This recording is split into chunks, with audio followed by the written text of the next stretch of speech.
नमस्कार। एक नई सुबह की शुरुआत के साथ हम हाजिर हैं एक नए तेवर और नए कलेवर को लेकर नया सवेरा के इस बेहद खास अंक में। मैं हूं आंचल गुलाटी कुंवर और मेरे साथ हैं मेरे सहयोगी पराक्रम। सुप्रभात। सुप्रभात आंचल और नमस्कार आप सभी को। अगले 1 घंटे में हम आपको दिखाएंगे देश और दुनिया की ताजा तरीन खबरें, साथ ही होंगी फिल्म, साहित्य, संगीत और जीवन के संघर्षों से जुड़ी हुई कुछ कहानियां भी। सीधे रुख करते हैं सुर्खियों का।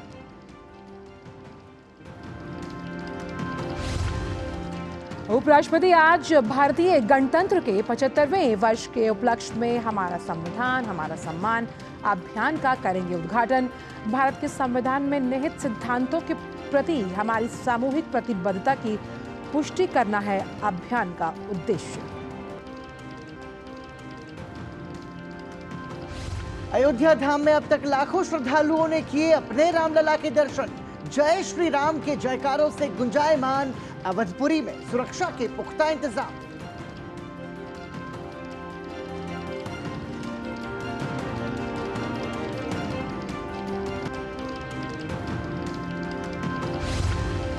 बिहार के पूर्व मुख्यमंत्री कर्पूरी ठाकुर की आज 100वीं जयंती। मरणोपरांत भारत रत्न से किया जाएगा अलंकृत। तमाम नेताओं ने फैसले का किया स्वागत।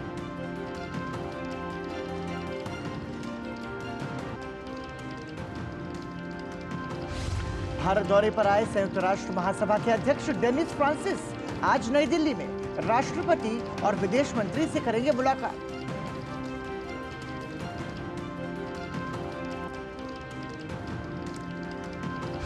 और उत्तर भारत में ठंड और कोहरे का कहर जारी। मौसम विभाग ने कहा अभी राहत मिलने के आसार नहीं। रेल और हवाई यातायात प्रभावित।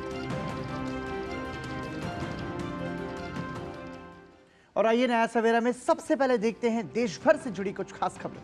बिल्कुल, और बात करते हैं उपराष्ट्रपति जगदीप धनखड़ की, जो आज भारतीय गणतंत्र के 75वें वर्ष के उपलक्ष्य में हमारा संविधान हमारा सम्मान अभियान का उद्घाटन करेंगे।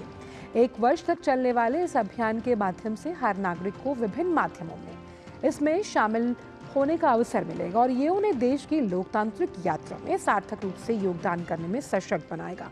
कार्यक्रम के दौरान न्याय सेतु का शुभारंभ किया जाएगा, जो एक महत्वपूर्ण और परिवर्तनकारी पहल है, जिसका उद्देश्य आखिरी सिरे तक कानूनी सेवाओं की पहुंच को बढ़ाना और विस्तारित करना है। इस कार्यक्रम के दौरान न्याय तक पहुंच पर योजना उपलब्ध पुस्तिका नवोन्मेषी समाधान से युक्त दिशा का भी विमोचन किया जाएगा।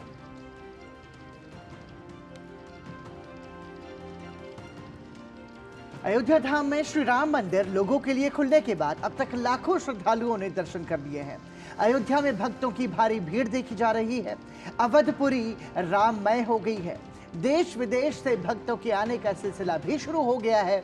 श्रद्धालु अपने रामलला की एक झलक पाने के लिए व्याकुल हैं।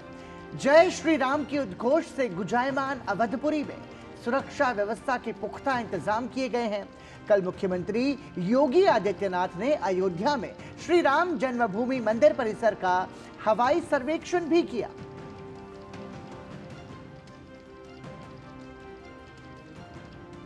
रामनगरी अयोध्या धाम में रामलला के दर्शन करने के लिए भक्तों का तांता लगा हुआ है। अयोध्या रेंज के आईजी प्रवीण कुमार ने बुजुर्ग और दिव्यांग लोगों से अपील की है कि वे कुछ दिन बाद अपनी यात्रा का कार्यक्रम बनाएं। आइए आपको सुनवाते हैं। भीड़ लगातार है और उसकी व्यवस्थाएं की जा रही हैं। व्यवस्थित रूप से लोग कतारबद्ध होकर के आएंगे, दर्शन कराएंगे। आपके माध्यम से अपील है, जो वृद्ध है, अशक्त हैं या शारीरिक रूप से दिव्यांग हैं, वो अभी 2 हफ्ते बाद अपना पूरा कार्यक्रम को कर लें। तब तक ये जो हमारे युवा उत्साही लोग हैं, ये अपने दर्शन करते रहेंगे। भीषण सर्दी को देखते हुए भी हमारा सभी से ये अनुरोध है।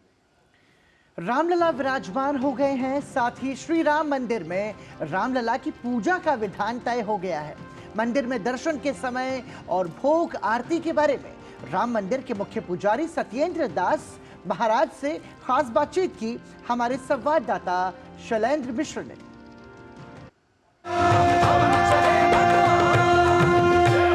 हमारे साथ राम मंदिर के मुख्य पुजारी सत्येंद्र दास जी महाराज जी हैं। महाराज जी, बहुत बहुत स्वागत है दूरदर्शन न्यूज पर। रामलला की प्राण प्रतिष्ठा हुई 22 जनवरी इतिहास में दर्ज हो गई। सबसे पहले ये जानना चाहेंगे, जब प्राण प्रतिष्ठा हुई तो क्या पूरा कार्यक्रम हुआ संक्षेप में? जब पूरा कर्म जो होता है अनुष्ठान इसके प्राण प्रतिष्ठा के लिए सब कुछ किया गया और स्वयं प्रधानमंत्री जी अपना व्रत रखे थे, जो जजमान के रूप में रहे। उसके बाद यहाँ जजमान जो रहे उसको भी अपना व्रत रखे थे। और जो हमारे देवी देवताओं के लिए, दिक्पालों के लिए सभी जगह का शांति का पाठ रहा, स्तुति होती रही, मंगलाचरण होता रहा।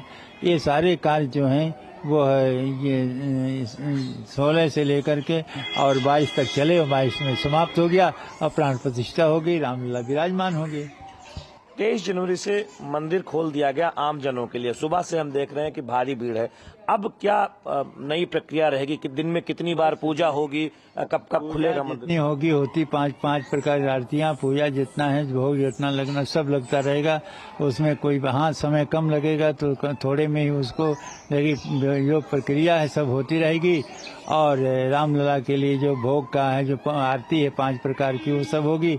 सब कुछ विधिवत चलेगा, इसमें कोई शंका नहीं। तो वो थोड़ा वो कौन कौन सी आरती है दीदी ने है? मंगला आरती है, सिंगार आरती है, भोग आरती है और संध्या आरती है और शयन आरती है। ये 5 आरतियाँ। और अगर भोग की बात करें, जो आप कह रहे थे कि भोग सब चीज होता है। रबड़ी का भोग लगता है, पेड़ा का भोग लगता है, पंचमेवा का भोग लगता है, उसके बाद खीर का भोग लगता है, पूड़ी का, सब्जी का, दाल का, चावल का और रोटी का, सब चीज का भोग लगता है। जैसे बालक रूप में भगवान हैं, उसी प्रकार उनके भोग का भी व्यवस्था बहुत ही अच्छे ढंग से किया जाता है। हमने देखा कि 7 बजे से 11 बजे तक, उसके बाद 2:30 बजे से 7 बजे तक ये दर्शन हो रहा है, लेकिन बहुत भीड़ हो रही है।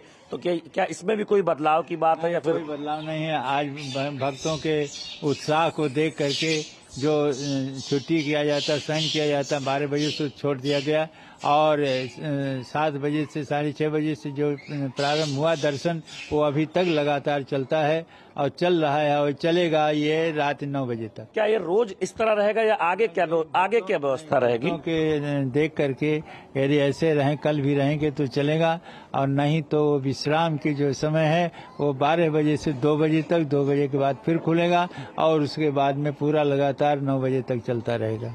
मतलब हम आगे से माने कि 7 बजे की जगह 9 बजे तक लोग दर्शन कर पाएंगे या फिर 7 बजे? 7 बजे से शुरू होगा सुबह और 5 बजे भोग 12 बजे भोग लगता है, तो 12 बजे जो नहीं रहेंगे तो शयन हो जाएगा 2 घंटे तक। उसके बाद फिर 2 बजे से चलेगा और 9 बजे तक चलेगा। हमने देखा कि सुबह से ही भारी दर्शनार्थियों की भीड़ देखने को मिल रही है, भक्तों की भीड़ देखने को मिल रही है।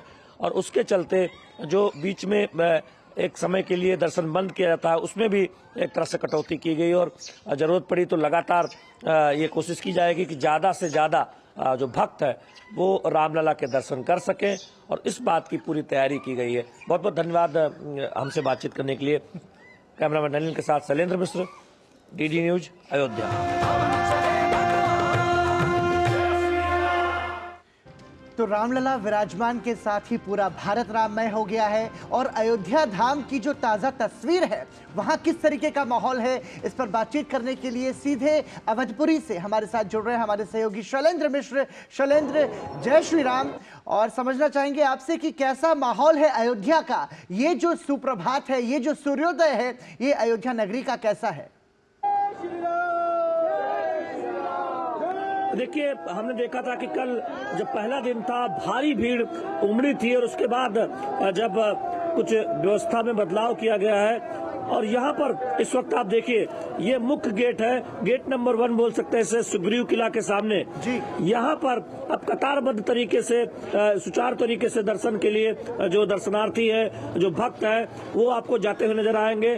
और यहाँ सिर्फ जाने की व्यवस्था है, यानी दर्शन के लिए जाने की व्यवस्था ये गेट नंबर 1 सुग्रीव किला के पास से है।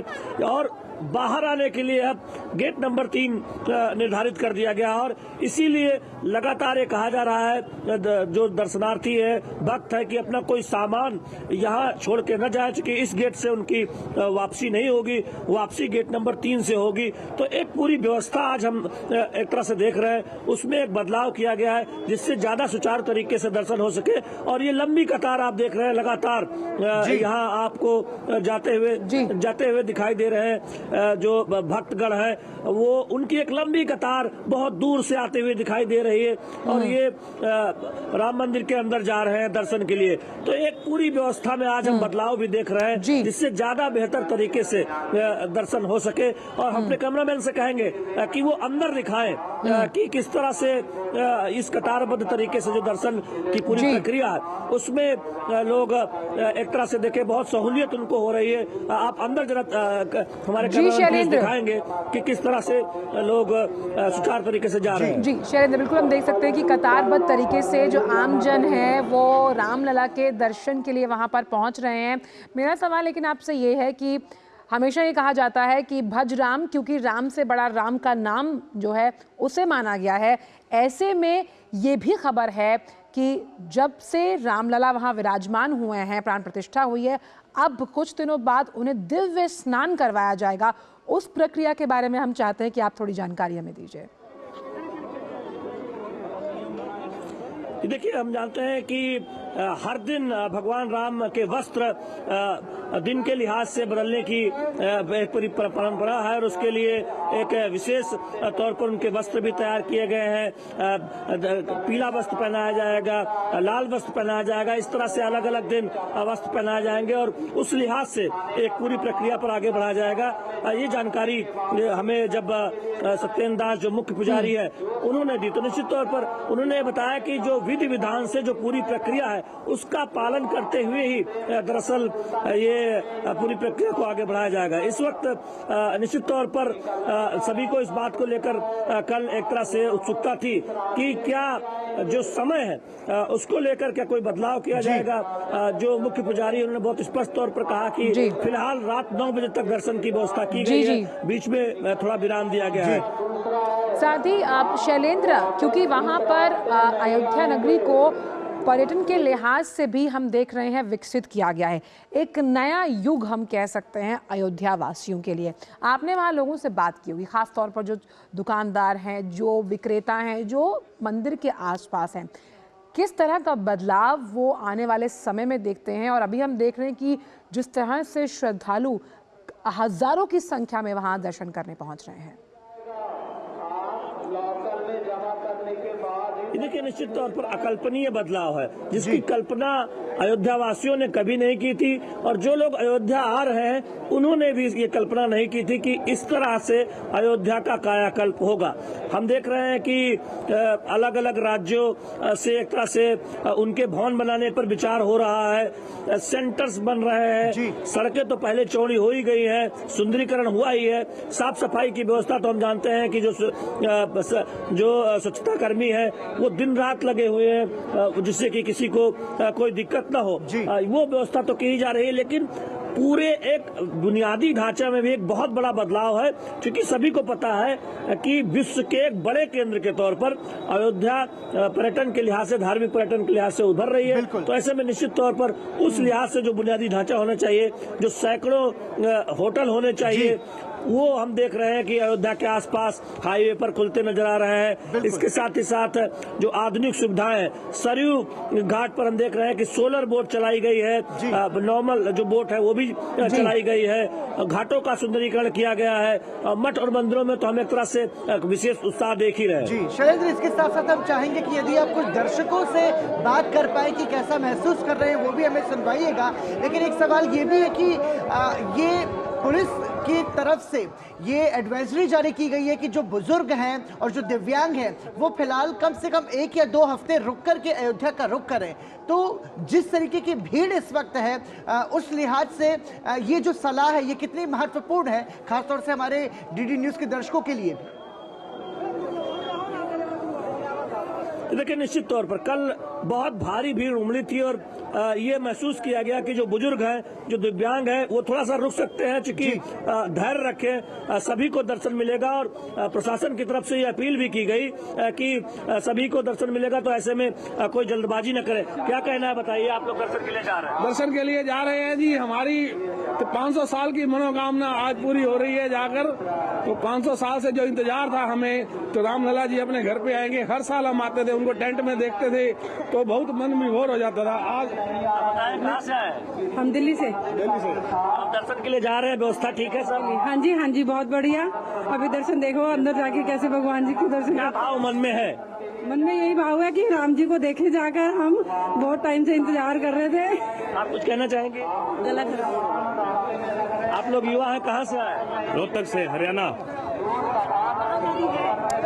शैलेंद्र, हम देख सकते हैं बिल्कुल। क्या कहना चाहेंगे? बहुत मन प्रसन्न है, सबकी मनोकामना पूरी हुई है।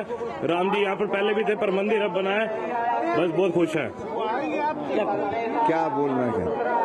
क्या भाव उमड़ रहे हैं जब भगवान राम के दर्शन के लिए आप जा रहे हैं? मर्यादा पुरुषोत्तम भगवान राघवेंद्र सरकार जिस तरह से त्रेता में आए हुए थे, लंका पर विजय प्राप्त करके, और अयोध्या में इतनी खुशियां मनाई गई थी, घर घर दीपोत्सव। आज वही उल्लास और वही आनंद और वही यहाँ का जश्न मनाया जा रहा है। यह देख करके बड़ा आनंद हो रहा है। और एक समय था मुलायम की सरकार। तो निश्चित तौर पर हम देखें कि आप कुछ कहना चाह रही थी आंचल जी।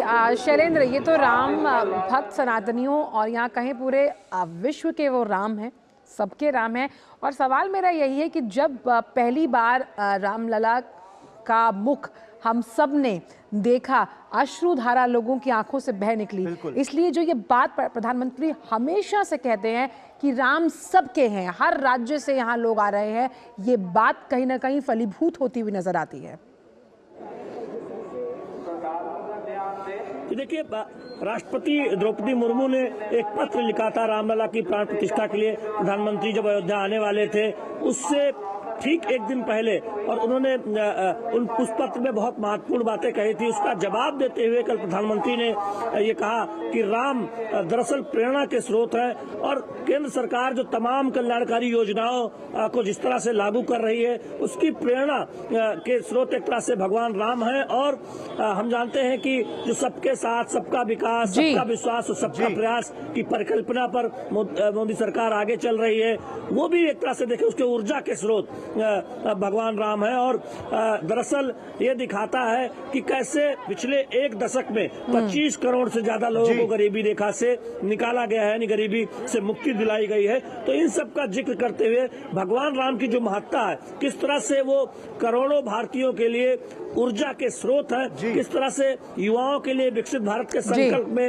राम की प्रेरणा काम आएगी, इन सब का जिक्र प्रधानमंत्री नरेंद्र मोदी ने पत्र के जवाब में राष्ट्रपति को लिखा। और वो दिखाता है कि भगवान राम का जो आदर्श है, जो राम राज्य की जो कल्पना की जाती है, उसमें समाज के अंतिम पायदान पर खड़े व्यक्ति की है। और आप देखिए इन तस्वीरों में, देखिए जो दर्शन के लिए जा रहे हैं, इसमें देखिए कि वो कौन लोग हैं। वो ज्यादातर वो लोग हैं जो समाज के एक तरह से कहें कि अलग अलग वर्ग से आते हैं। तो एक तरह से एकता का जो भाव है, वो ये भव्य राम मंदिर में इन दर्शकों में, बिल्कुल एकता का सूत्रपात करने के बिल्कुल शैलेंद्र, बिल्कुल एकता का सूत्रपात करने के प्रणेता के रूप में प्रभु श्री राम को देखा जाता है। बहुत बहुत शुक्रिया शैलेंद्र, इन तमाम जानकारियों को हमसे साझा करने के लिए।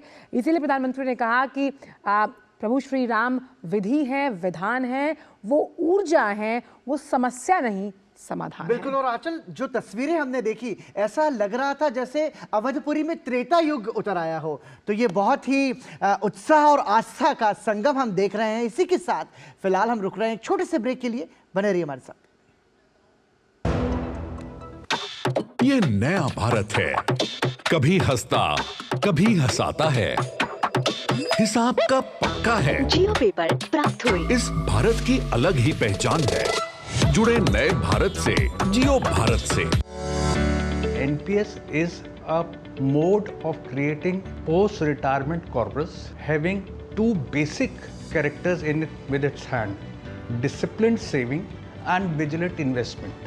अगर ये दोनों उसके क्राइटेरियाज मीट आउट होते हैं तो रिटायरमेंट कॉर्पस को पैदा करने के लिए इससे बढ़िया तरीका जो सिंपलेस्ट मोड में है वो और कोई अवेलेबल नहीं है। अपने बेहतर कल को सुनिश्चित करने के लिए NPS जरूरी है।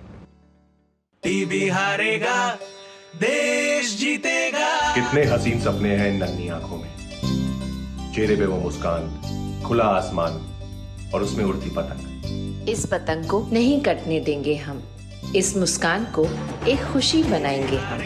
एक सपना खुली आंखों से हमने देखा है, फिर से एकजुट हो जाएंगे हौसले। टीबी मुक्त भारत बनाएंगे to help India be TB free by 2025।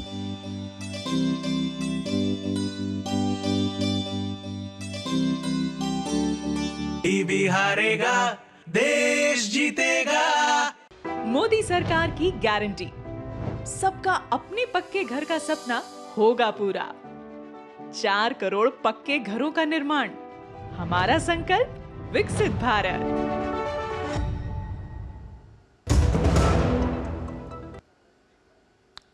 Break के बाद सभी का स्वागत है। और श्री रामलला सरकार की प्राण प्रतिष्ठा की खुशी में सारा भारत राममय है।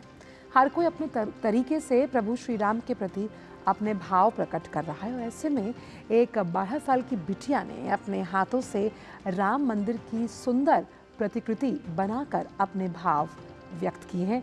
देखिए ये खास रिपोर्ट। नेत्र सजल हैं, मन भाव विह्वल है, आत्मा तृप्त है। 22 जनवरी 2024 की ये तारीख भारत के इतिहास में स्वर्ण अक्षरों के रूप में दर्ज हुई है, क्योंकि आज भारत में राम राज्य की स्थापना हुई है। श्री अयोध्या जी में रामलला विराजमान हुए हैं, उनकी प्राण प्रतिष्ठा हुई है रामलला की मूर्ति की। ऐसे में हर सनातनी के मन में जो भाव है वो अद्भुत है। हमारे साथ मौजूद है एक 12 साल की लड़की जिसने कड़ी मेहनत से राम मंदिर की प्रतिकृति तैयार की है। बेटा क्या नाम है आपका? मेरा नाम प्रज्ञाश्री है। ये जो मंदिर आपने बनाया है ये कितनी मेहनत से बनाया और ये किस चीज़ का बनाया है? ये हमने कार्डबोर्ड से बनाया है और इसको बनाने में हमें 8 से 9 घंटे लगे। 9 घंटों की मेहनत में मंदिर बना है। राम राज्य की स्थापना एक तरीके से हुई है, रामलला की प्राण प्रतिष्ठा हुई है। कैसा महसूस कर रही हैं आप? आज हमारे लिए बहुत महत्वपूर्ण दिन है। आज राम जी विराजमान हुए हैं, तो बस हमारा ये छोटा सा प्रयास है। ये मंदिर बनाने का जो आइडिया है ये कैसे आया आपको? बस मन किया कि राम जी के लिए छोटा सा तोहफा बनाएं। आज इतना खास दिन है, हम ये देख रहे हैं कोई नाच रहा है, कोई गा रहा है, कोई भजन गा रहा है भगवान राम के लिए। आपने ये बहुत सुंदर मंदिर बनाया है, इसके लिए आपको बधाई। लेकिन फिर भी आज भगवान राम की इस इतने बड़े दिन की बधाई कैसे देना चाहेंगी आप? जय श्री राम और सबको बधाई। राम जी के उत्सव के लिए इतना बड़ा उत्सव हो रहा है, राम जी विराजमान हो रहे हैं आज, तो सबको बधाई। तो देखिए 12 साल की बच्ची की जो इसका जो श्रम है ये भगवान श्री राम को समर्पित है और ये एक भाव है। और ऐसे न जाने असंख्य भाव करोड़ों सनातनियों के हैं आज के दिन को लेकर के। तो हम ये देख सकते हैं कि जो भारत है वो पूरा भारत राममय है। दिल्ली हौज खास के श्री जगन्नाथ मंदिर से कैमरा पर्सन प्रमोद कमलेश के साथ पराक्रम सिंह शेखावत। ये भाव कितने हम कह सकते हैं खूबसूरत हैं और साथ ही साथ मासूम हैं। बिल्कुल। और आंचल जब हम ये शूट कर रहे थे तो मतलब ऐसा लग रहा था कि लोग निशब्द हैं, वो समझ नहीं पा रहे, इस तरीके से आस्था की भक्ति में डूबे हुए हैं। वाकई में ये वो नज़ारा बहुत अद्भुत था और कमोबेश हम भारत के कोने कोने से इस तरह की तस्वीरें देख पा रहे हैं। और वक्त एक छोटे से ब्रेक का है, लेकिन आप जुड़े रहिए डीडी न्यूज़ के साथ, क्योंकि ब्रेक के उस पार भी बहुत सी खबरें और हैं, कहीं मत जाइए। शराब, धूम्रपान या नशीली दवाइयों को ना कहने में असमर्थ है? सहायता प्राप्त करने के लिए टेलीमानस के 14416 पर कॉल करें। ये नया भारत है, कभी हंसता कभी हंसाता है, हिसाब का पक्का है। जियो पेपर प्राप्त हुए। इस भारत की अलग ही पहचान है। जुड़े नए भारत से, जियो भारत से। सालों से लगातार प्रधानमंत्री नरेंद्र मोदी जी करते आ रहे हैं परीक्षा पे चर्चा, और फिर एक बार स्टूडेंट्स, टीचर्स और पेरेंट्स होंगे एक साथ, दूर करने एग्जाम्स की टेंशन और चुनने सही डेस्टिनेशन। हमारे प्रधानमंत्री नरेंद्र मोदी जी के साथ आ गया है परीक्षा पे चर्चा 2024। तलो तनाव पर काबू पाते हैं, जीवन को उत्सव के रूप में मनाते हैं, परीक्षा पे चर्चा में आते हैं। अपनी क्षमता, अपनी प्रायोरिटी, अपनी आवश्यकता, अपने इरादे, थोड़ा हर अपेक्षाओं को उसके साथ जोड़िए। परीक्षा पे चर्चा 2024 29 जनवरी सुबह 11 बजे। मोदी सरकार की गारंटी, हर गरीब का मुफ्त इलाज। 55 करोड़ लोगों को दी हर साल 5 लाख रुपए तक के मुफ्त इलाज की निश्चिंतता। हमारा संकल्प विकसित भारत। एक बार फिर आपका स्वागत। आप देख रहे हैं नया सवेरा और आइए कुछ और खास खबरों पर नजर डालते हैं। बात करते हैं बिहार की पूर्व मुख्यमंत्री कर्पूरी ठाकुर को मरणोपरांत भारत रत्न से अलंकृत किया जाएगा।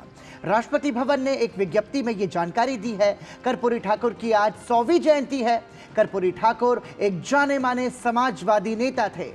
कर्पूरी ठाकुर की लोकप्रियता के कारण उन्हें जननायक कहा जाता है। सामाजिक न्याय, समता और समानता को लेकर उनके योगदान को याद किया जाता रहा है।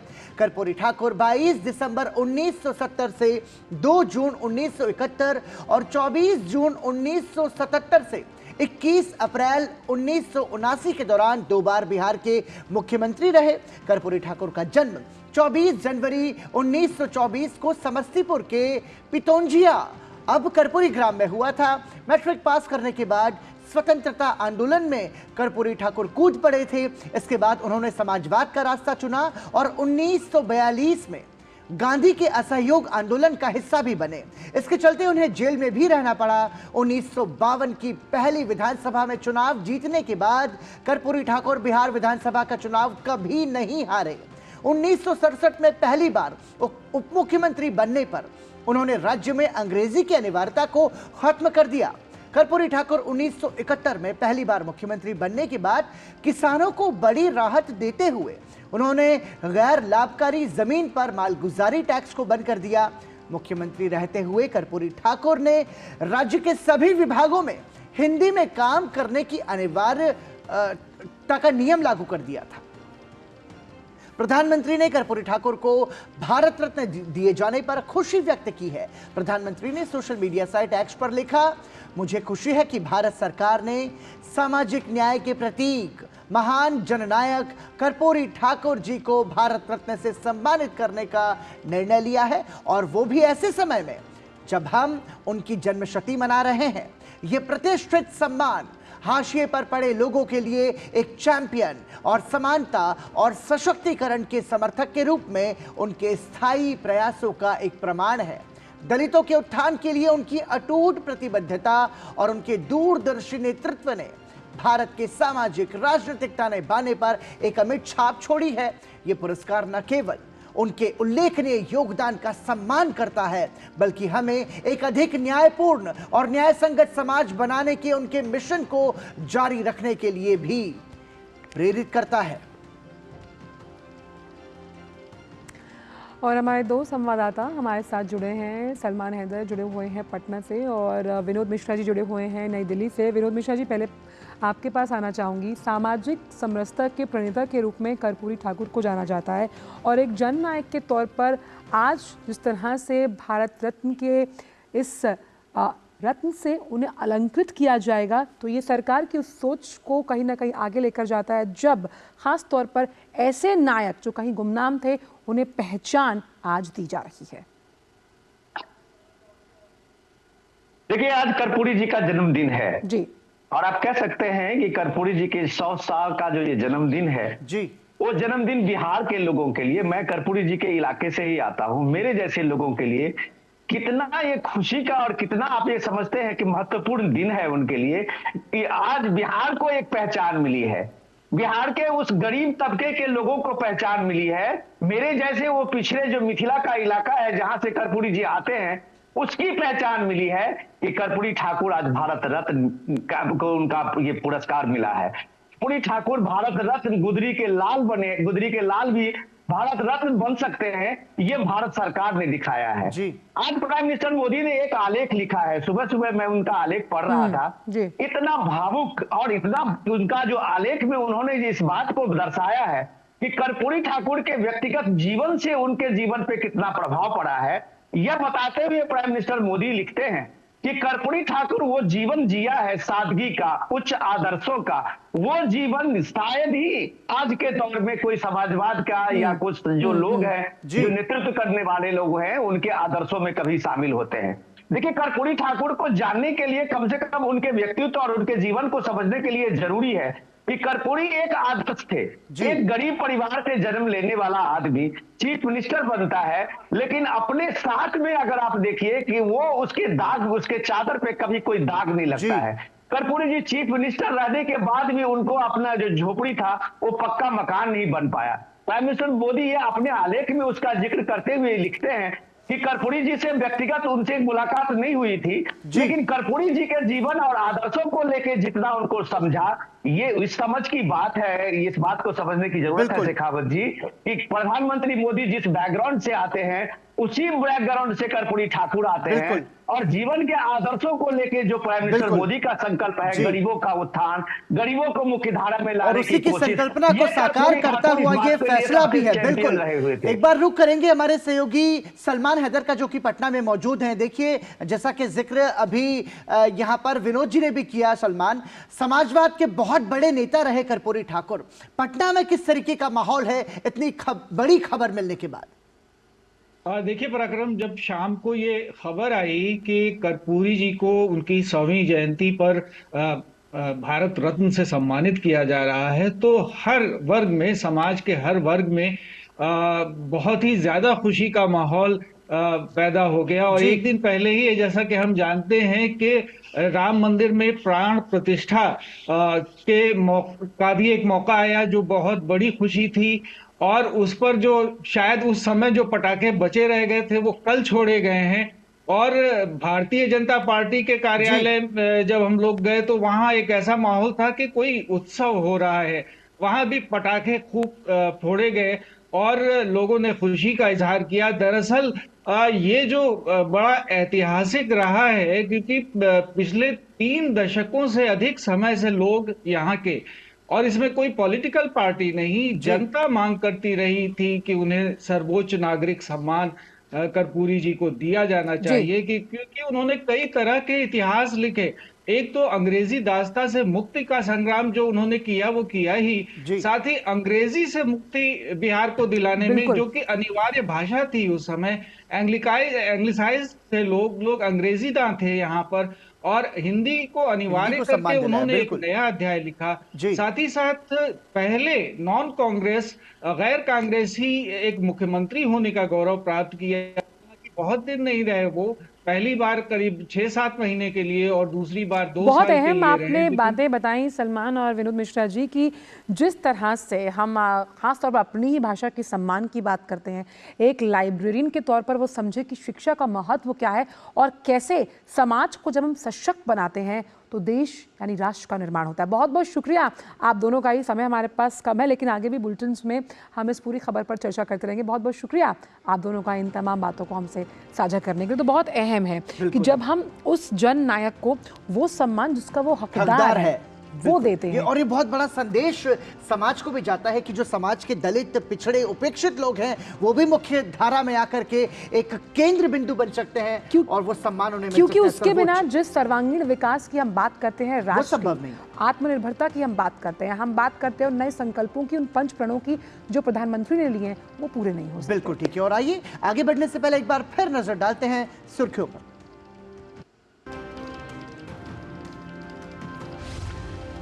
उपराष्ट्रपति आज भारतीय गणतंत्र के 75वें वर्ष के उपलक्ष्य में हमारा संविधान हमारा सम्मान अभियान का करेंगे उद्घाटन। भारत के संविधान में निहित सिद्धांतों के प्रति हमारी सामूहिक प्रतिबद्धता की पुष्टि करना है अभियान का उद्देश्य।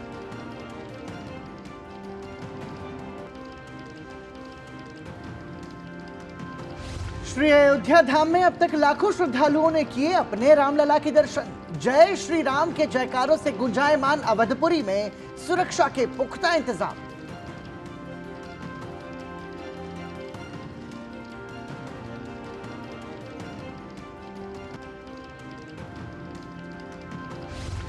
बिहार के पूर्व मुख्यमंत्री कर्पूरी ठाकुर की आज 100वीं जयंती। मरणोपरांत भारत रत्न से किया जाएगा अलंकृत। तमाम नेताओं ने फैसले का किया स्वागत।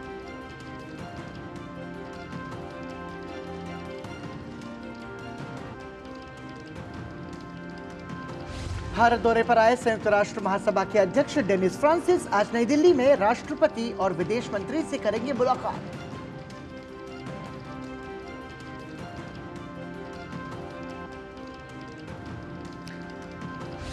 और उत्तर भारत में ठंड और कोहरे का कहर जारी। मौसम विभाग ने कहा अभी राहत मिलने के आसार नहीं, रेल और हवाई यातायात प्रभावित। असम पुलिस ने कांग्रेस के पूर्व अध्यक्ष राहुल गांधी और पार्टी के अन्य नेताओं के खिलाफ हिंसा में शामिल होने के आरोप में एफआईआर दर्ज की है। असम के मुख्यमंत्री हेमंता बिस्वा शर्मा ने ये जानकारी दी। मुख्यमंत्री ने एक्स पर कहा कि कांग्रेस सदस्यों द्वारा हिंसा, उकसावे, सार्वजनिक संपत्ति को नुकसान पहुंचाने और पुलिसकर्मियों पर हमले के अनियंत्रित कृत्यों के संदर्भ में राहुल गांधी, के.सी. वेणुगोपाल, कन्हैया कुमार और अन्य व्यक्तियों के खिलाफ मामला दर्ज किया गया है। भारत जोड़ो न्याय यात्रा में भाग लेने वाले कांग्रेस नेताओं और समर्थकों को गुवाहाटी के मुख्य मार्गों पर प्रवेश करने से रोकने के लिए राजमार्ग पर अवरोधक लगाए गए थे। कांग्रेस समर्थकों ने विरोध प्रदर्शन शुरू कर दिया और बैरिकेड तोड़ दिए। इस दौरान पुलिसकर्मियों के साथ भी उनकी झड़प हो गई थी। सीबीआई की खबर पढ़ने से पहले आपको सीधे लिए चलते हैं पश्चिम बंगाल की बड़ी खबर की तरफ, जहां पर ईडी की टीम पश्चिम बंगाल में एक बार फिर एक्शन मोड में नजर आ रही है। जिस टीएमसी नेता शाहजहां शेख के घर पर रेड के दौरान ईडी की टीम पर हमला किया गया था, उस घर पर एक बार फिर जांच एजेंसी की टीम ने छापेमारी की। इस बार ईडी की टीम पूरी तैयारी के साथ पहुंची है। उनके साथ सीआरपीएफ की भी एक कंपनी है और 24 गाड़ियों में केंद्रीय सुरक्षा बलों के जवान भी तैनात हैं। इसके अलावा स्थानीय पुलिस की मदद के साथ वो मौके पर मौजूद हैं। हम इस बड़ी खबर पर ज़्यादा जानकारी के साथ प्रसन्नजीत बख्शी हमारे साथ कोलकाता से जुड़ गए हैं। प्रसन्नजीत, ईडी इस बार पूरी तैयारी के साथ गई है। शाहजहां जो कई बार आरोपों के घेरे में आ चुके हैं, उनको अब बख्शा नहीं जाएगा। देखिए, मैं ये बता दूं, पहली बात तो है कि 19 दिन पहले इसी संदेश खाली में शाहजहां की घर पे जब रेड मारने के लिए ईडी की तरफ से जाया गया था, तो तब लोगों ने जिस तरह से ईडी को मारा था, पूरे देश पूरे दुनिया देखा। और ये सरकार के लिए, ये केंद्रीय जांच एजेंसियों के लिए एक चुनौती भरा स्थिति पैदा हो गया था कि हमारी देश में हमारी किसी क्रिमिनल के खिलाफ रेड करते वक्त इस तरह के हमारे जांच एजेंसी मार खा के वापस आ जाते हैं, तो वापस ये रेड जरूरी था ईडी के लिए। ईडी पूरी तैयारी में थे पिछले 19 दिनों से, और आज आखिर तक एकदम उनके घर की ताला तोड़ के फिर घुसा गया है और रेड जारी है।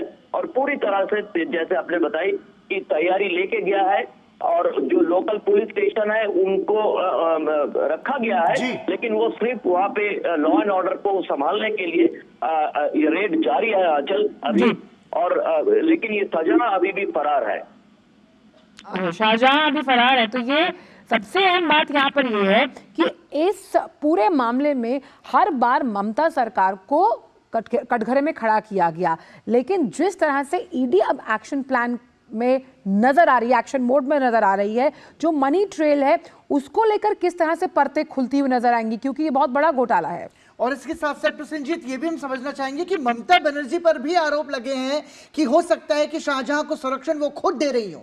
इस पर क्या ज्यादा जानकारी है? बिल्कुल, मैं ये कहना चाहूंगा कि अगर इस स्कैम के बारे में बताए तो कोई कह रहा है कि 20,000 करोड़ रुपया, कोई कह रहा है 22,000 करोड़ रुपया। मंत्री और जो भूतपूर्व राशन मिनिस्टर है, वो फूड मिनिस्टर है, वो ऑलरेडी सलाखे के पीछे है।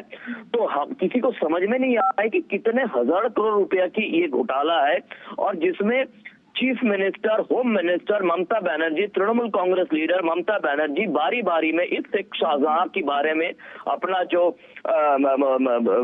अच्छी बातें वो कहने लगे थे, वो अभी भी उसी पर बरकरार है। और अब लोग तो हंस के ये कह रहा है कि सुबह पिछले 1 घंटा से मैं लोगों की बात सुन रहा था कि अब रामलला की प्राण प्रतिष्ठा हो गया है, और ईडी ने पूरी दम लगा के अब वहां पे अपना।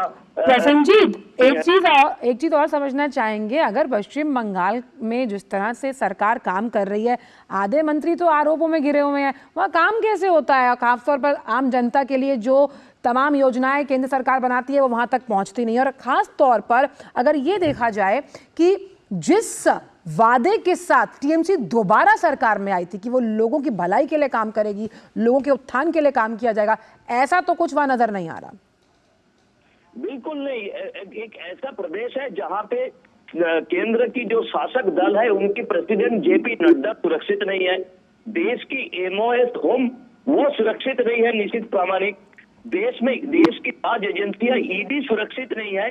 ऐसी स्थिति बना के रख दिए है ममता बनर्जी बंगाल की, यहाँ पे कोई भी किसी जगह पे कभी भी पीट सकते हैं।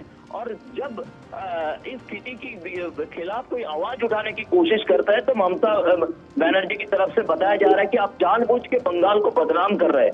बंगाल को बदनाम करने की बात नहीं है, बंगाल में शांति विराज, बंगाल में अपनी स्थिति अपने लोगों को शांति में रहने की। तो अगर शाहजहां शेख ने कुछ किया नहीं तो वो सामने क्यों नहीं आते, उनकी दबिश क्यों नहीं करती पुलिस, क्यों उनके वेयरअबाउट्स का पता नहीं लगाया जाता कि आखिरकार अगर उन पर इतना बड़ा आरोप है और ईडी लगातार उनके पीछे पड़ी है तो वो सामने क्यों नहीं आते?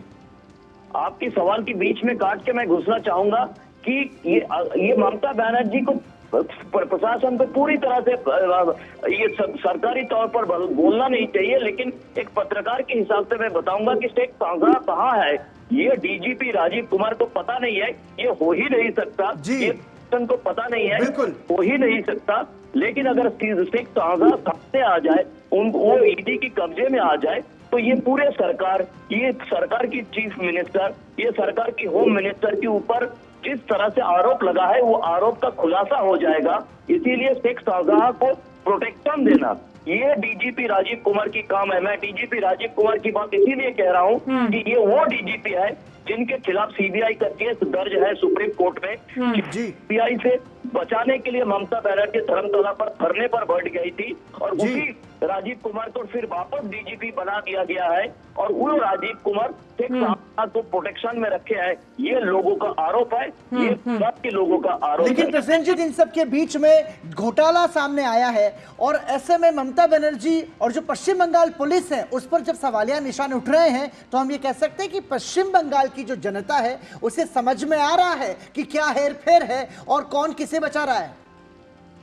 पूरी तरह से बंगाल की जनता को ये समझ में आ गया। इसीलिए देखिए ना, आज 19 दिन बाद जब इतने सारे गाड़ियों की कन्वॉय लेकर ईडी और सीआरपीएफ संदेश खाली पहुंच गई है, उस दिन का वो तृणमूल कांग्रेस की जो क्रिमिनल्स और गुम्स इस तरह से पत्रकारों के ऊपर, ईडी के ऊपर, सीआरपीएफ के ऊपर जो तस्वीर हम पूरे देश को दिखाए थे, आज कोई किसी आसपास दिखाई नहीं दे रहा है, कोई किसी को 100 मीटर की दूरी पर दिखाई नहीं दे रहा है, सब अपने घर पे घुस गए हैं। हमने कई बार देखा है कि जो पश्चिम बंगाल के राज्यपाल हैं वो कई बार ममता बनर्जी के खिलाफ मोर्चा खोल चुके हैं, आवाज उठा चुके हैं, बिल्कुल, कई बार तो विरोध कर चुके हैं उनके फैसलों का। बिल्कुल, और शाहजहां पर लगातार शिकंजा कसता हुआ, तो ऐसे बहुत से राज हैं, अगर वो पकड़ में आते हैं या फिर कुछ भी सामान इससे जुड़ा हुआ सीज होता है तो बहुत सी जानकारियां निकलकर सामने आएंगी। बहुत बहुत धन्यवाद प्रसेनजीत इस चर्चा में हमारे साथ जुड़ने के लिए। और फिलहाल एक और ब्रेक के लिए रुकते हैं,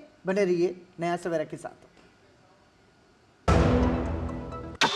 ये नया भारत है, कभी हंसता कभी हंसाता है, हिसाब का पक्का है। जियो पेपर प्राप्त हुई। इस भारत की अलग ही पहचान है।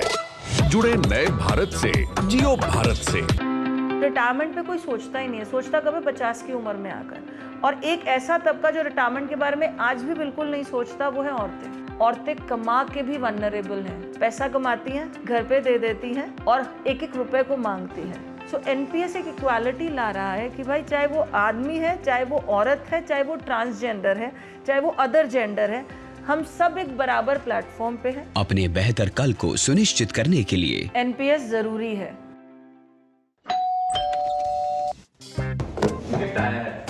अरे वाह, लेजेंड की बैट, इससे तो मैं खेलूंगा।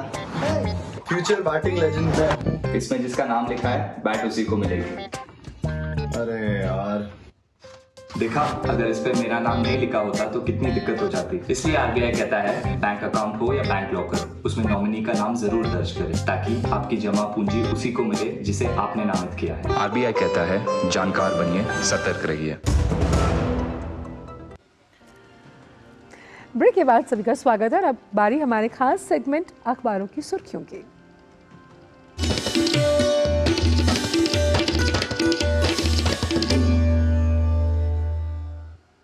और अखबारों की सुर्खियों के लिए सीधा रुख करेंगे न्यूज रूम में मौजूद हमारी सहयोगी संध्या शर्मा का। सुप्रभात संध्या, आज के अखबारों की क्या है बड़ी सुर्खियां? सुप्रभात पराक्रम और आंचल। आज के अखबारों की सुर्खियों की अगर बात करें तो सुर्खियों में है अयोध्या, श्रद्धालुओं के भाव और भक्तों का जन सैलाब जो कि कल अयोध्या में उमड़ा और सभी अखबारों ने आज इसे पहले पेज पर लिया है। बताया कि पहले दिन रामलला की प्राण प्रतिष्ठा के बाद 5 लाख से ज़्यादा भक्तों ने रामलला के दर्शन किया और किस तरह का कल पूरी अयोध्या में माहौल था, उस खबर को आज सभी अखबारों ने लिया है। इसके अलावा सभी अखबारों के आज पहले पेज पर एक और खबर हमें देखने को मिली है जिसमें प्रधानमंत्री नरेंद्र मोदी ने कल राष्ट्रपति को एक पत्र लिखा और उसके दौरान उस पत्र में उन्होंने जो जिक्र किया, उन्होंने कहा कि एक अयोध्या अपने मन में भी लेकर लौटा हूं। इस बात को आज सभी अखबारों ने इसी हेडलाइन के साथ प्रकाशित किया है। और आपको बता दें कि आज बिहार के पूर्व मुख्यमंत्री कर्पूरी ठाकुर की 100वीं जयंती है और इस मौके पर भारत सरकार की तरफ से कल उन्हें मरणोपरांत भारत रत्न देने की घोषणा की गई और इसके बाद आज प्रधानमंत्री नरेंद्र मोदी का सभी अखबारों के संपादकीय पेज पर जननायक को लेकर के लेख प्रकाशित हुआ है जिसमें उन्होंने जननायक कर्पूरी ठाकुर को सामाजिक न्याय के प्रतीक बताया। साथ ही उन्होंने कई सारी बातें अपने इस लेख में प्रकाशित की हैं। और इसके अलावा आज के अखबारों में है गणतंत्र दिवस से जुड़ी हुई खबर जो कि इस बार बेहद ही खास होने वाला है और कई मायनों में बदला हुआ स्वरूप भी इस बार गणतंत्र दिवस की इस परेड में देखने को मिलेगा। इस बार जो परेड की शुरुआत होगी वो शंखनाद के साथ होगी, साथ ही नारी शक्ति का प्रदर्शन देखने को मिलेगा। आपको बता दें कि तीनों सेनाओं की टुकड़ी का जो नेतृत्व है वो इस बार महिला कमांडर करेंगी। 90 मिनट की बजाय 100 मिनट लंबी होगी ये परेड। तो किन मायनों में इस बार ये परेड कर्तव्य पथ पर जो निकलेगी, जिसका सभी को बेसब्री से इंतजार है, खास रहने वाली है, वो आज सभी अखबारों में बताई गई है। और चलते चलते आपको बता दें कि भारत और मिस्र के बीच युद्धाभ्यास शुरू हो चुका है और इसे साइक्लोन के नाम से नाम दिया गया है और बताया कि सामरिक संबंधों को मजबूत बनाने के उद्देश्य से यह युद्धाभ्यास हुआ है और मिस्र की टुकड़ी में 25 सैनिक शामिल हैं। भारत के पैराशूट रेजिमेंट के सैनिक इसका नेतृत्व कर रहे हैं। तो आज के अखबारों में ये है वो तमाम बड़ी और अहम खबरें। बिल्कुल, तो सेंट्रल एशिया का एक अहम देश है मिस्र और लगातार इस तरह से जब हम मानते हैं कि सेनाएं मिलकर काम करती तो बहुत कुछ सीखने को मिलता है। बहुत बहुत शुक्रिया आपका संध्या, इन तमाम अखबारों की सुर्खियों को हम तक समेट कर लाने के लिए। और आइए अब देखते हैं दुनिया भर की कुछ खास खबरें।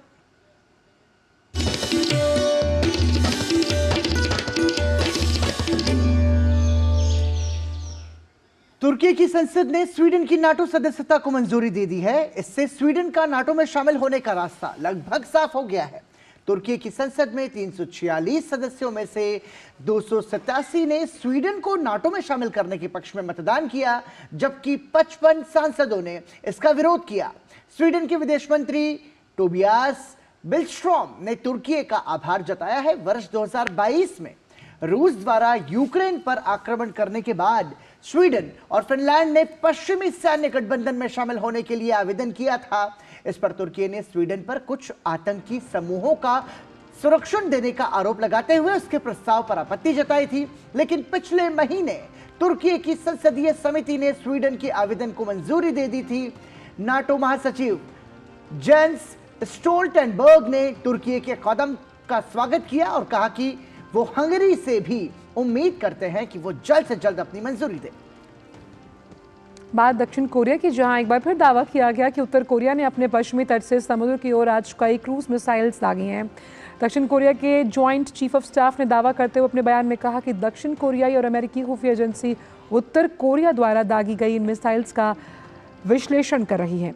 जॉइंट चीफ ऑफ स्टाफ ने यह भी कहा कि उत्तर कोरिया की हर गतिविधि पर लगातार नजर रखी जा रही है। उत्तर कोरिया द्वारा किए गए हथियारों के परीक्षण के जवाब में दक्षिण कोरियाई और अमेरिकी सेनाओं द्वारा तेज किए गए सैन्य युद्ध अभ्यास के बाद कोरियाई प्रायद्वीप में तनाव बढ़ गया है। और आइए बात करते हैं कारोबार जगत से जुड़ी खबरों की।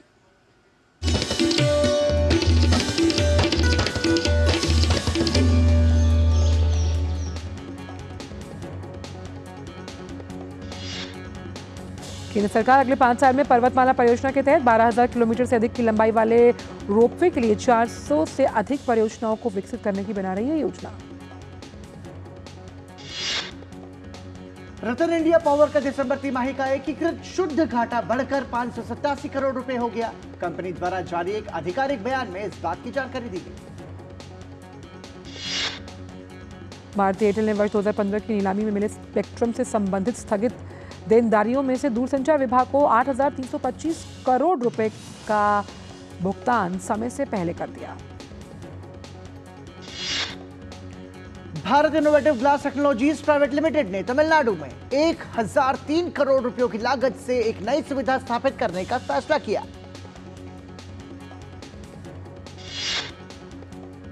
खबरें खेल जगत से स्पोर्ट्स ट्रैक में।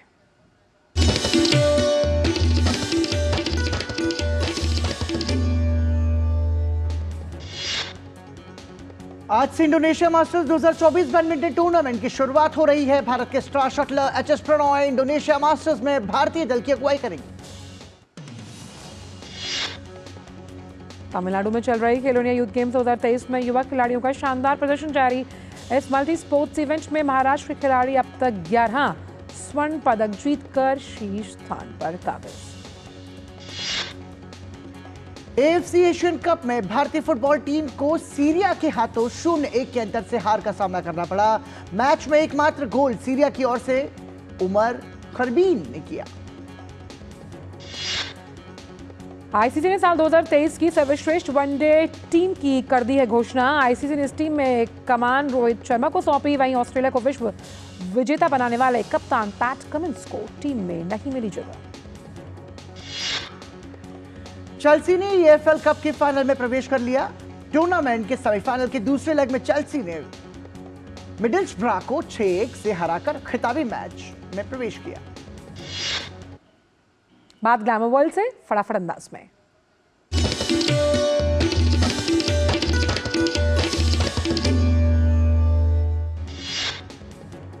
विधु विनोद चोपड़ा के निर्देशन में बनी film Barbie fail silver screen पर धमाल मचाने के बाद ऑस्कर की रेस में शामिल हो गई है। हाल ही में फिल्म स्वतंत्र नामांकन के तौर पर ऑस्कर 2024 के लिए भेजा गया है। कंगना रणावत की प्रतीक्षित फिल्म इमरजेंसी का टीजर हुआ जारी। फिल्म की कहानी 1975 में लगाए गए आपातकाल के दिनों पर है। सुष्मिता सेन अभिनीत चर्चित वेब सीरीज आर्या 3 अंतिम वॉर का ट्रेलर जारी हुआ। ट्रेलर में सुष्मिता शेरनी जैसे तेवर में दिखती हुई नजर आ रही है। शाहिद कपूर और कृति सनन की फिल्म तेरी बातों में ऐसा उलझा जिया का दूसरा गाना अखियां गुलाब आज होगा रिलीज।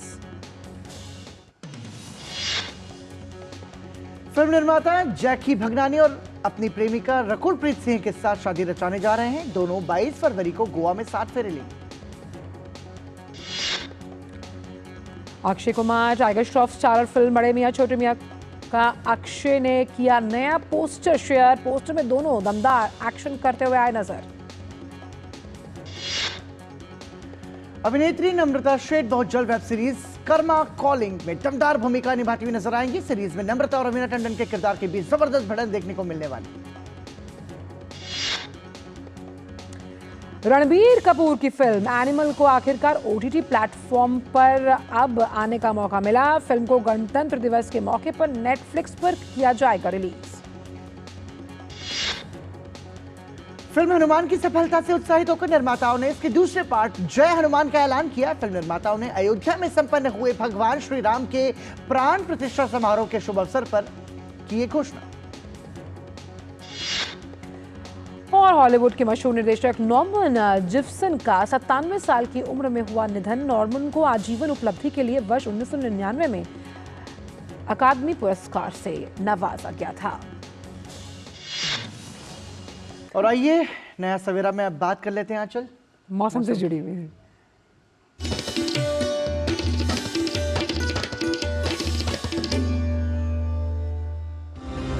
बात मौसम की जाए तो उत्तर भारत में कड़ाके की सर्दी पड़ रही है, जिस वजह से बाल्टिस्तान, मुजफ्फराबाद और साथ ही साथ जम्मू कश्मीर में बर्फबारी है। कुल्लू में भी मामूली बर्फबारी की संभावना आने वाले दिनों में दर्शाई जा रही है। बात की जाए तमिलनाडु और कर्नाटका की तो वहाँ पर बूंदाबांदी की संभावना जताई गई है। वहीं बात हरियाणा, पंजाब और उत्तर प्रदेश की जाए तो यहाँ पर भी शीतलहर का प्रकोप जारी है। और आइए अब रुक करते हैं उन तमाम राज्यों को और देखते हैं कि न्यूनतम और अधिकतम तापमान क्या है आपके शहर में।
और आंचल, पूरा देश गणतंत्र दिवस समारोह की तैयारियों में जुटा हुआ है। इसी कड़ी में कर्तव्य पथ पर परेड का हिस्सा बनने जा रही है भारतीय नौसेना भी पूरी तरह तैयार है। बिल्कुल, आप देखिए भारतीय नौसेना का ये वीडियो और इसका आनंद लीजिए। हमें दीजिए इजाजत।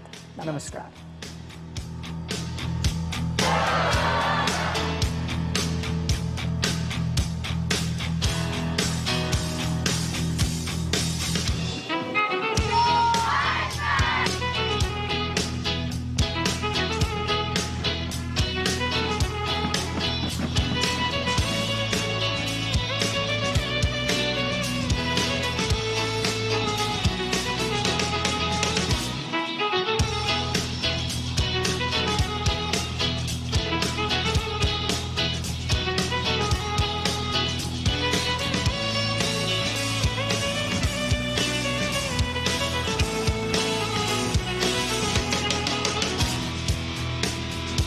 आप जरूर देखना चाहिए रास्ते पर आग लगाने वाले